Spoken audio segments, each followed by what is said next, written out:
Welcome to the Heart-Led Business Show, where compassion meets commerce and leaders lead with love. Join your host, Tom Jackobs, as he delves into the insightful conversations with visionary business leaders who defy the status quo, putting humanity first and profit second. From heartfelt strategies to inspiring stories, this podcast is your compass in the world of conscious capitalism. So buckle up and let your heart guide your business journey.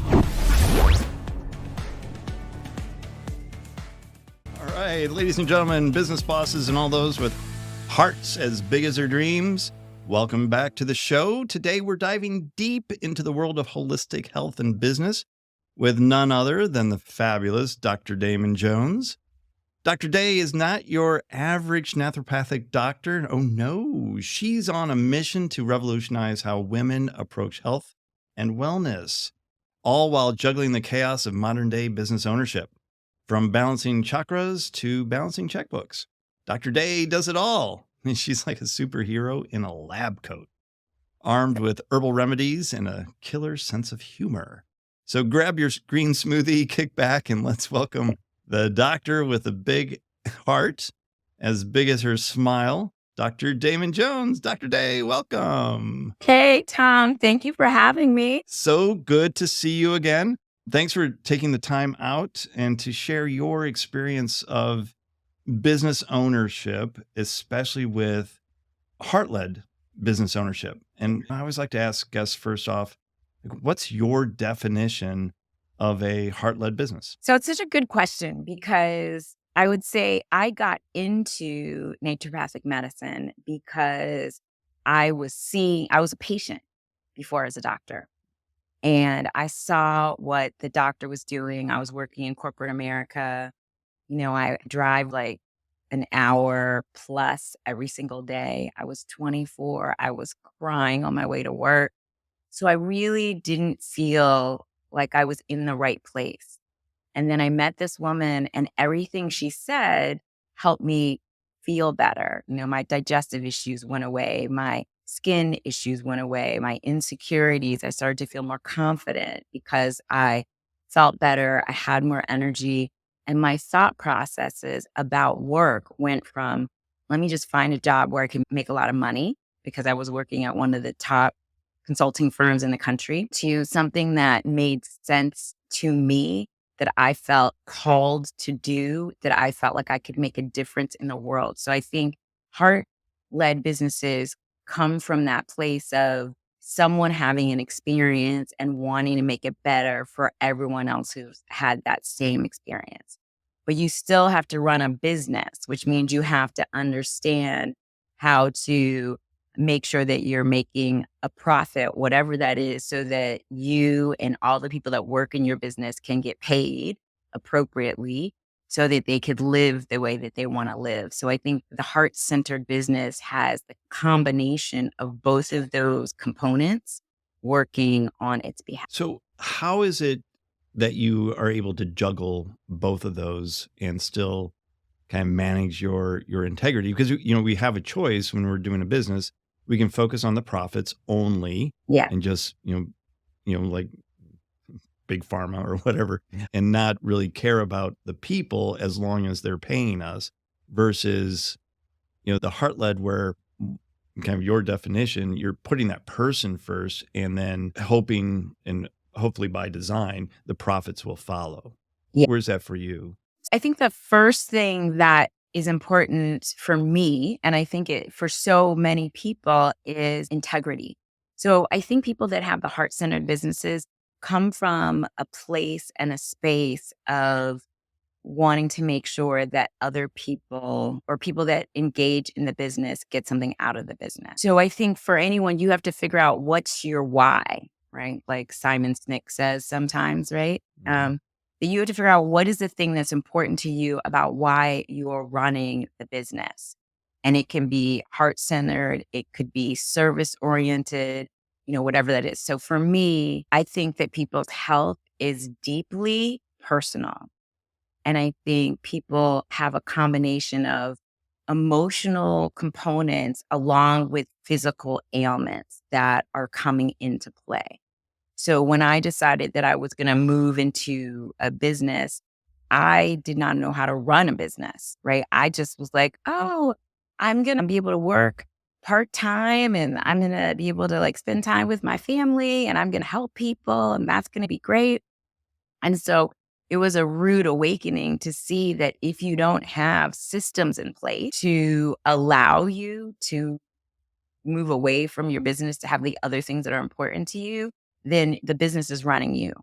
So I think it took me many years. I've been in practice over 20 years, and it took me many years to realize that in a heart-centered business, you can have that, but you have to have systems and you have to have the same thing that you do over and over again so that you and your team are not expending huge amounts of energy with each person that you are supporting or servicing, in whatever your service or product is. And it took me many years to figure out what that system is. So for all heart-centered business, the faster you can figure out who are the people that are your people that understand your message, and then how do you create a process that can be individualized to each person, but the process, bringing in a new client, making sure that they're getting their labs, setting up their appointments, when they graduate, if you do graduation ceremonies for them, like just each person gets that same thing so that your team isn't always running all over the place and that you as an entrepreneur are not running yourself into the ground. That's what I had to learn. That is so insightful as well. And I'm sure it was a long learning curve that it's systems, especially for somebody that's very empathetic like yourself and just kind of very, was it right-brained, creative, that having systems was probably not in your comfort zone. So how did you kind of get comfortable with that? I was a computer consultant. And so there were like all these systems. And the reason why I didn't like it there is because there were so many like stiff systems. Like they were so stiff that they told us, okay, you have to buy clothes from these places and they have to be these colors, right? So that was back in the 90s. And that was too rigid for me. Like I couldn't deal with that. You're telling me exactly what to wear and, how to think. That was too much. But that background was fantastic. And it was laying the foundation so that once I met coaches, I wouldn't be where I am today without coaches and support systems and people like you, Tom, that like teach me as you're supporting me at the same time. So you definitely need those people. But once I got with coaches that are like, hey, systems can be good. I just fell back on my first job, which I was very good at. I just wasn't happy there. And then I was like, okay, let me figure out how to create systems and do what I do. So each patient gets my time and my attention, and that's very personalized. And the process that we do with them is always classes, always education. We always focus on labs if labs are needed to help understand what's going on, reevaluation, celebration, right? We do that in terms of the systems. And then the way that we treat each person is we look at specific parameters to make sure they're getting better. So it's still very individualized and I can support them and learn about them and be heart centered. We have these systems that actually move everyone through the process. And adult learners like processes. They want to know, what are we going to do and what's the next step? So also for anyone that has any product or service, if you let your person know how they're going through the process, they like that. Adult learners will thrive in that environment. So I didn't know all those things. And then I work with women and women love community. So I make sure that we also have community along with, these processes so that we can feel we're heard and we can share with others and all of that. So that combination really makes my experience really good to come to work, and it makes the patients that we work with, it makes them feel good, and it makes them not feel alone. So it took a long time, at least 15 years before I started getting these processes together and I started feeling like I had a legitimate business instead of just hoping each year that I ended up with enough money to get all my stuff done. That totally makes sense.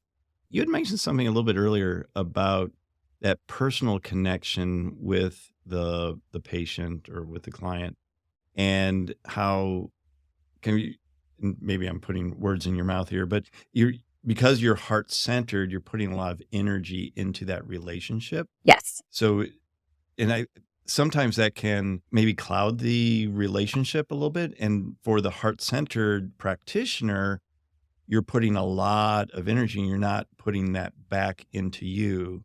So, how do you balance all that outbound energy to your patients, but also getting that energy back and rejuvenating yourself so that you can continue to do that? In the beginning of the process, I didn't do that very well at all. And I was exhausted and tired all the time. And then it leads to burnout. And so I had to learn over time. It started with, okay, I was on vacation and I wanted to take 7 days, but I was like, oh my God, I can't take 7 days because if I'm not at work, I'm not making money.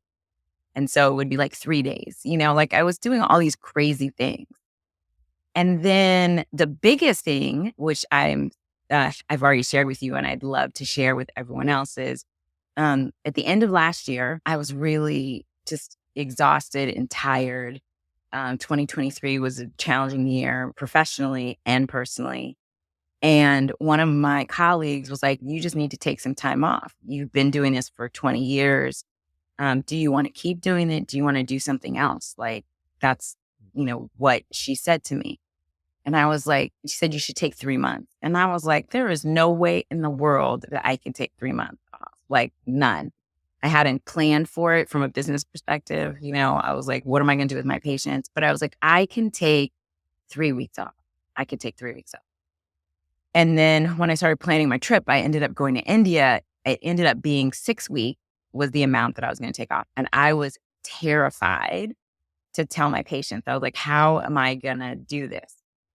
But I got courage and I was like, this is important to me. And so I went to each person that was working with me. And I only have a certain number of people I work with each month so I don't get overloaded. And they were excited for me. They were proud of me. They worked with me. They're like, sure. And so we set up a plan. So while I was away, they had activities that they were working on. I actually got some time off.